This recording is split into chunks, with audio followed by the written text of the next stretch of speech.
Today, I get to talk to Chip Conley, someone who's turning the second half of life into something extraordinary. He founded an iconic hotel brand in the US, helped shape Airbnb during one of its most pivotal chapters, and now he's helping thousands of people grow wiser, not just older, through the Modern Elder Academy. But we didn't invite Chip here today to talk about productivity or profit or even purpose. We're here to talk about play. Not the kind that earns you points or gets posted on Instagram, the kind that makes you lose all track of time, enter into flow, the kind that makes you laugh until you cry, and maybe even snort a little.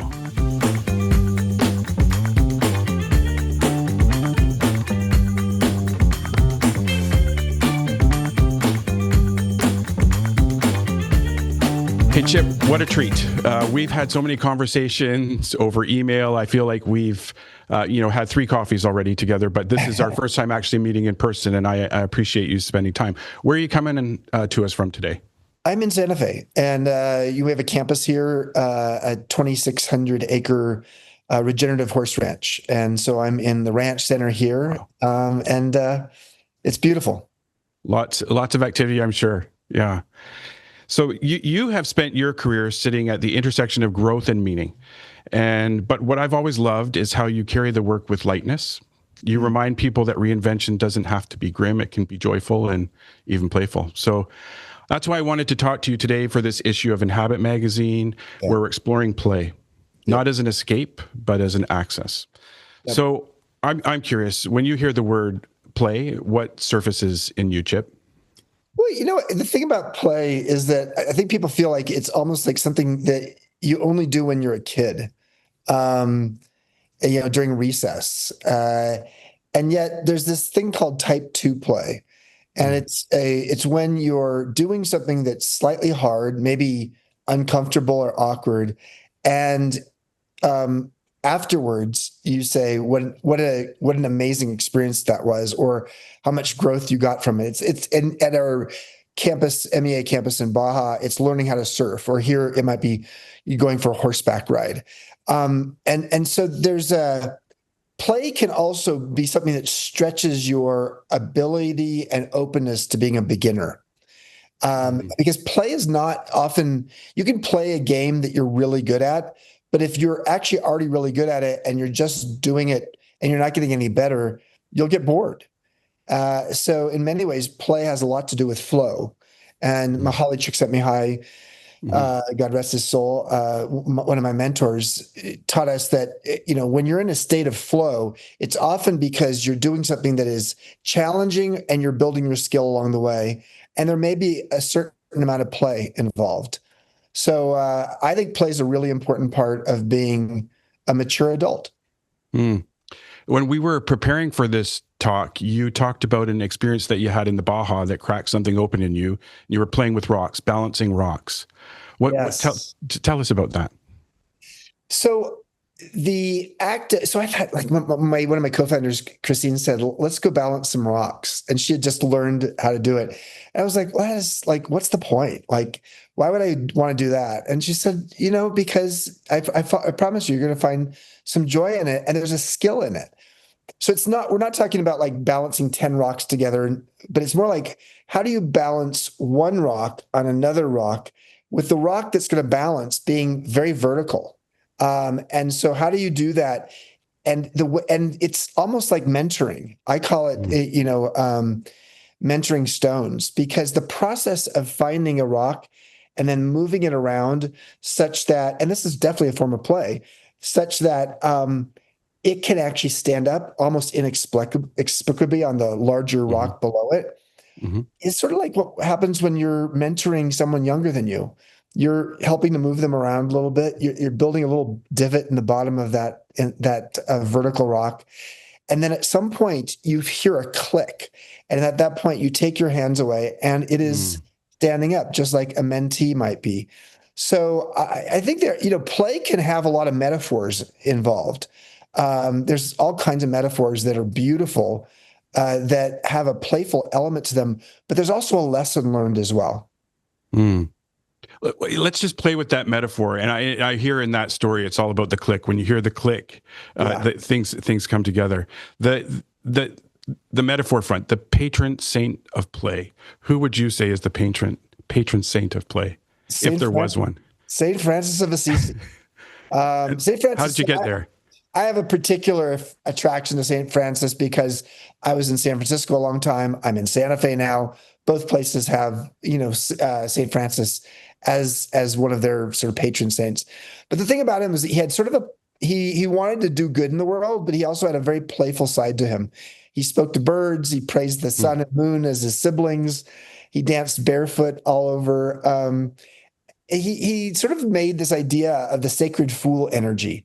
The sacred fool is someone who is wise and foolish at the same time, and also known as the holy fool in the religious tradition. And so he sort of made joy contagious. I would say the Dalai Lama is a present day version of this. The Dalai Lama is somebody who actually is childlike and wise beyond their years at the same time. And so I would say that St. Francis is my first choice, and then I'd say the Dalai Lama would be my second choice. I actually got a chance to see him when he was here in Vancouver, and he did have the crowd laughing a number of times as well. It's fantastic. Yeah. So when you think about MEA and why you created it, how would you articulate what brought you to create MEA? The origin story of MEA was not necessarily about play. It was about fear. And it was about what I saw in my life in my late 40s when I hit a wall and was having what might be called a midlife crisis. I now call it a midlife chrysalis, a metamorphosis transformative stage. But in the middle of that cocoon or that chrysalis, it doesn't feel good. It's dark and gooey, and you sort of feel like you're alone. And so long story short is I lost 5 male friends to suicide, ages 40 to 52, between 2008 and 2010, at a time when I was struggling as well. And I came out of it. I had an NDE due to an allergic reaction to an antibiotic, came out the other side of that after having died. And I said, well, to hell with this. And I changed everything in my life. And I had some time and space to be curious about what's next. I ended up spending 7.5 years, 4 years full-time, 3.5 years part-time as the modern elder of Airbnb to the founders. And it was during that time I realized, my God, I'm loving my 50s. I hated my late 40s. Someone's got to help us create a roadmap for midlife, because it's a relatively new life stage, purely based upon our extended longevity in the 20th century. And so that's how MEA came about. It's the world's first midlife wisdom school, dedicated to really 4 pillars: how to help people navigate their transitions in midlife and beyond, cultivate purpose, learn how to own their wisdom, and then reframe our relationship with aging. Because Becca Levy at Yale has shown that when you shift your mindset on aging from a negative to a positive, you gain 7.5 years of extended longevity. So that's really why MEA exists. We have about 7,500 alumni from 60 countries, and we have 56 regional chapters around the world. Love that. Love it. Thank you for creating MEA. And I actually, just as you were resharing that story, remember being drawn in your book, and really appreciated your book as well. Thank you. When you think about MEA, you've created a space where people are trying a lot of new things for the first time, trying surfing, bread making, karaoke. What does being a beginner again at something, why does it matter so much? Well, it matters a lot because Carol Dweck at Stanford has shown that there's a fixed and a growth mindset. She's popularized the idea of mindsets. When you only play games that you can win, or you are constantly trying to prove yourself, you are unlikely to try new things. And if you don't, because you're not going to do them well.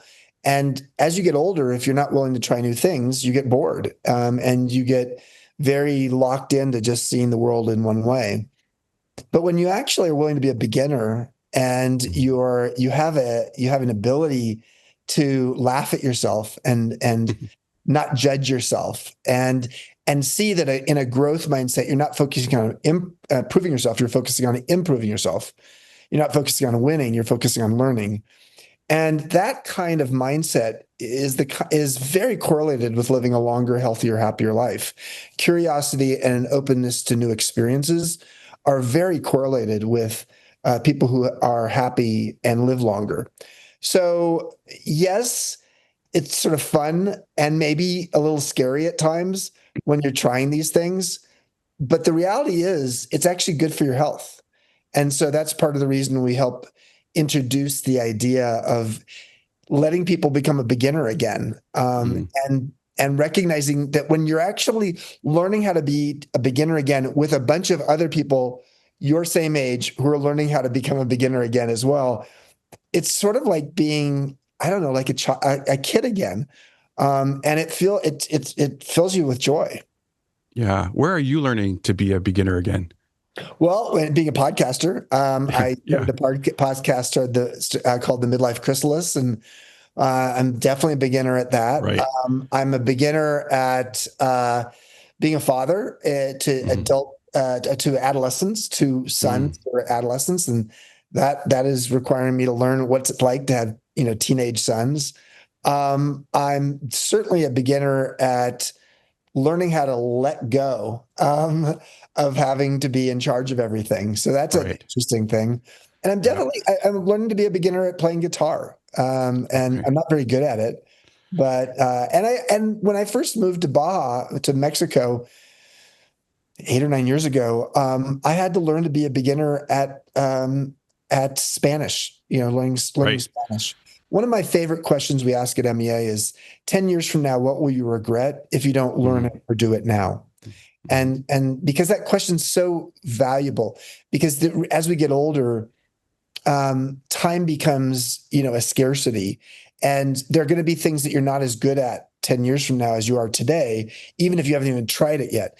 So when I moved to Mexico, I thought, well, I'm too old to learn Spanish or to learn to surf. But when I said, well, 10 years from now, will I regret not learning Spanish or learning to surf? The answer was yes, because at that point, at age 56, at 66, it wasn't going to be any easier. So Mm. anticipated regret is a form of wisdom, Mm. and it's something you don't have at age 20 because you've got a Right. full runway ahead of you.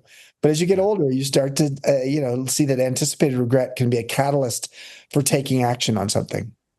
Do you think can we expect to see a guitar solo on an upcoming podcast? Is that maybe taking beginner Hoda. to a whole So new level? one of my podcast episodes with Hoda Kotb, who was the co-host of the Today Show. She literally in the middle of the podcast, she says, "I'm learning guitar." I said, "Well, that's interesting. I am too."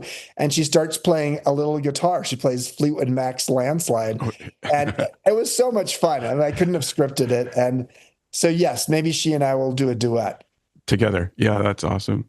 Why do you think people in midlife stop playing? I think it's because in many ways we think play is something that children do. Hmm. I think it's also because of this fixed mindset of like, I don't want to do something I'm going to look stupid at, or I'm going to feel dumb doing it. I think also it's because our lives, especially in our 30s, 40s, and maybe the first half of our 50s, can be so busy. We don't have time to be curious. We don't have time to play. We are so much on the treadmill of life. Play is generally perceived as inefficient. Hmm. And so because it's inefficient, and you've got a very, you're juggling a schedule, you're in a place where you don't have time to actually enjoy play. And so therefore, I think people need to put play on their calendar, and maybe it's with your kids. I mean, I think the kids are a doorway into play for sure. Or grandkids? Yeah. Yeah, or grandkids, but also, you know, finding time on a weekend Mm. with a good friend or a spouse to say, let's go play horseshoes, Mm. or let's go mountain biking. I mean, some of those Mm. things, some play activities are just sports, and that's fine. Mm. Or let's go bowling. Let's see how bad we can bowl. And Laser bowling. yeah, so there's lots of things we can do that Yeah. are play that are not meant to. It's not meant for you to look good at what you're doing. It's more meant for bonding and for friendship. Yeah. Yeah. I can only imagine that you see a lot of penny drop moments happening at MEA. People are, coming to clarity on things. What do you see around people coming to clarity around the role that play plays in their life?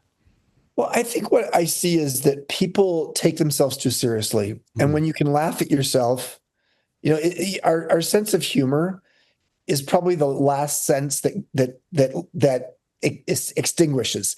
Our sense of seeing is not as good as we get older. Our hearing's not as good as we get older.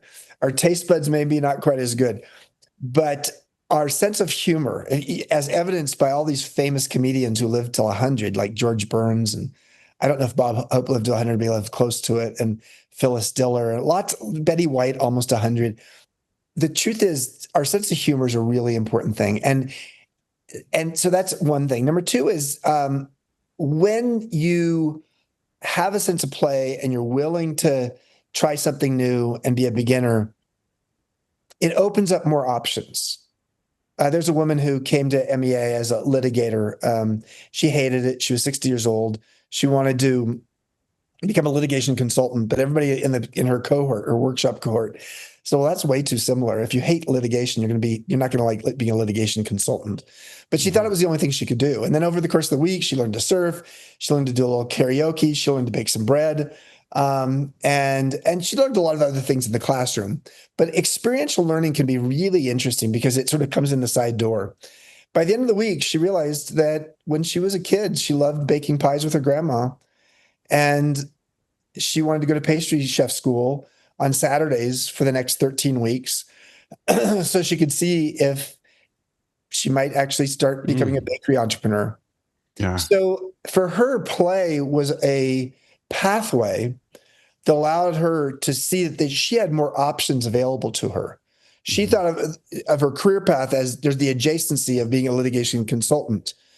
But what if she could do something that takes her back to a sense of purposefulness and passion from her teen years that she could apply to her career today? And it was a beautiful experience seeing that penny drop or that coin drop, that moment where she said to her cohort, I'm going to go do this. And by the end of the week, and she was only with them for 4 days, but it's miraculous when somebody sees the light bulb go on, and she had her Baja aha. Or in Santa Fe, we call it the Santa Fe takeaway. Yeah, just go back to the humor thing a little bit. I've noticed a huge trend. I'm on Vancouver, in Vancouver, Canada, and the comedians are all making tours through here. Leanne Morgan just came through, and others have been through. That they're selling out theaters, 3 days in a row. Evidence that people just really seem to want to laugh right now. What do you think? Where do you think that's coming from? What's the big? Well, I mean, let's just be honest. The world's sort of a weird, scary place these days. I mean, who would have thought that Canada and the US wouldn't be friends? And I mean, it's all nutty. And as an American, I apologize to you and my Canadian friends. I think when the world is as confused as it is, we sort of need two things to solve to like have sanity around it. One is we have to find wisdom in it, because the more complicated the world, the more we have to distill down what's the essential. And that's somewhat sober, though. The other thing we need to be able to focus on something closer to our own lives that we can really love and cherish and maybe enjoy, and use play as a distraction.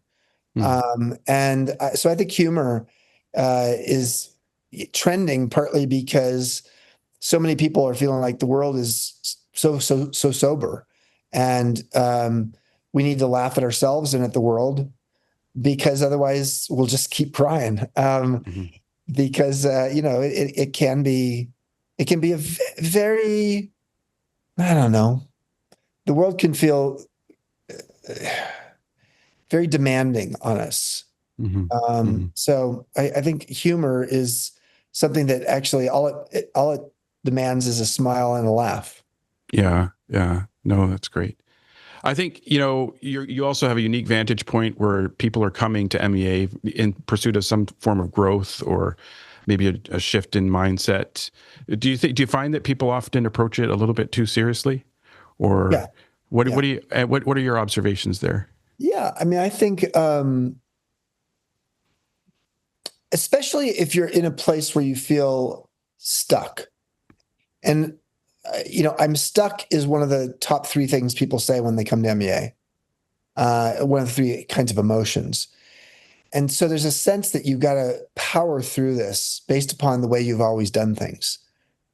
But as Carl Jung, the famous psychologist, said, you can't live the afternoon of your life based upon the rules of the morning. And what he was talking about there was early adulthood versus midlife. And in midlife, the afternoon of your life, there's a different approach you need to take.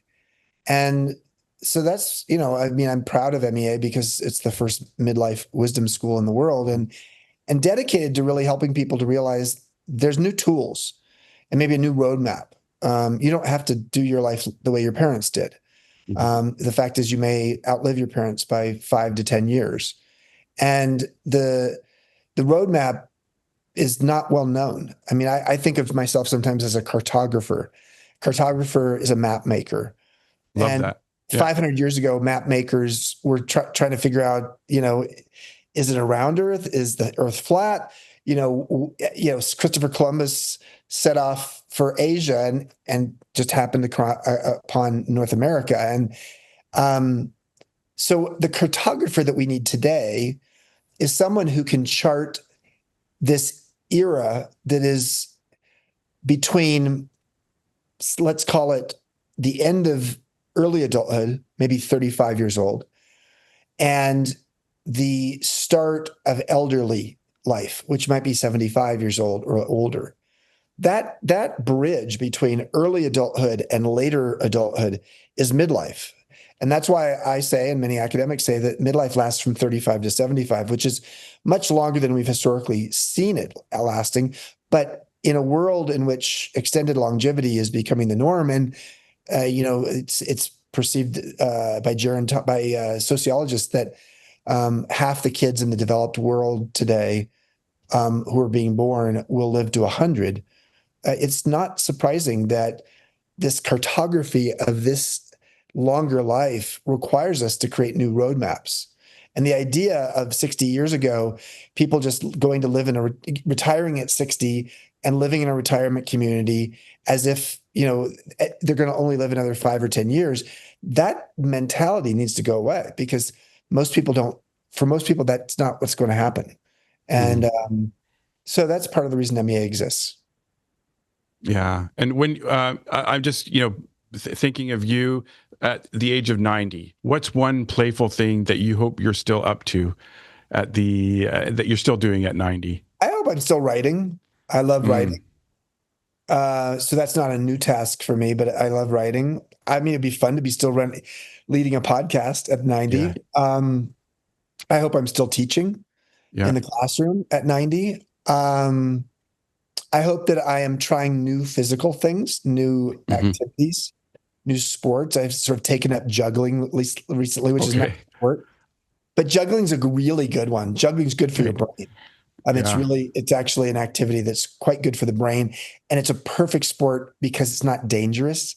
I don't even know if juggling's a sport, but let's call it a sport.